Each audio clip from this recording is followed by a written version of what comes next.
Welcome to దృశ్యం news. Nizamabad జిల్లాలో వర్ణి చౌరస్తా పౌర విద్యుత్ శాఖ ఆఫీసులో ఐఆర్డీఏ మరియు ఓసీఆర్ బిల్డింగ్ గురించి జైవోల అధికారులకు మరియు విద్యుత్ మీటర్ రీడింగ్ కార్మికులకు పలు సూచనలు చేసిన ఎస్ఏఓ శ్రీనివాస్. ఈ సందర్భంగా శ్రీనివాస్ మాట్లాడుతూ సీఎండీ సూచనల మేరకు ఏది ఏమైనా కానీ ఓసీఆర్ బిల్డింగ్ % పెంచాలని ఆయన కోరారు. అదేవిధంగా ఓసీఆర్ బిల్డింగ్ ఫోటో క్యాప్చర్ ఖచ్చితంగా చేయాలి. ఒకవేళ కాకపోతే చరవాణి వాట్సాప్ ద్వారా జైవోలకు ఫోటో పెట్టి తెలపాలని సూచించారు. ఫిబ్రవరి నెల ఓసీఆర్ బిల్డింగ్ నిజామాబాద్ డిస్టిక్ మొదటి స్థానంలో ఉండేది. మార్చి నెలలో కొద్దిగా తగ్గింది. ఇలా తగ్గకుండా ప్రతి నెల చూసుకోవాలని వివరించారు. అలాగే మీటర్ రీడింగ్ కార్మికులకు డిఎల్ బిల్డింగ్ కొడితే గతంలో పైసలు రాలేవు. ఇప్పుడు కొన్ని సందర్భాల్లో ఇంటికి తాళాలు ఉంటే డిఎల్ఓ కొడితే పైసలు ఇస్తానని హామీ ఇచ్చారు. నిజామాబాద్ టౌన్లో ఓసీఆర్ బిల్డింగ్ % ఎక్కువ వచ్చిన రీడింగ్ కార్మికులకు బహుమతులు కూడా అందించారు. ఈ కార్యక్రమంలో ఎస్ఓ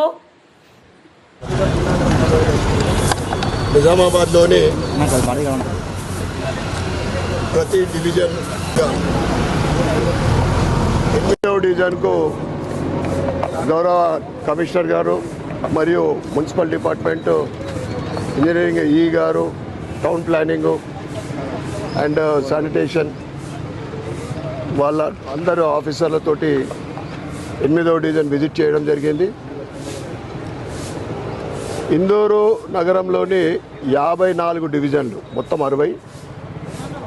సిటీకి సంబంధించి 54 డివిజన్లలో అత్యంత ప్రాబ్లమేటిక్ సమస్యాత్మక ఒక 5 డివిజన్లలో ఇది ఒకటి.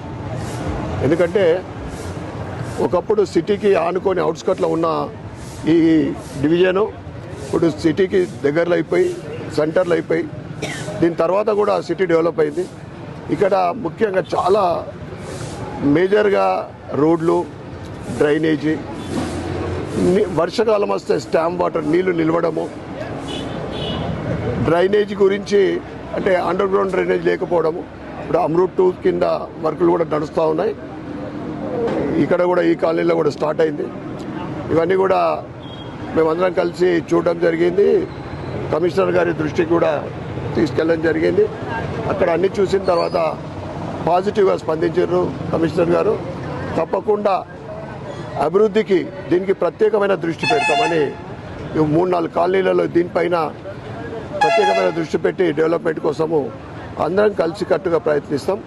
తప్పకుండా రాబోయే రోజులలో అండర్ గ్రౌండ్ డ్రైనేజ్ కంప్లీట్ అవుతుంది.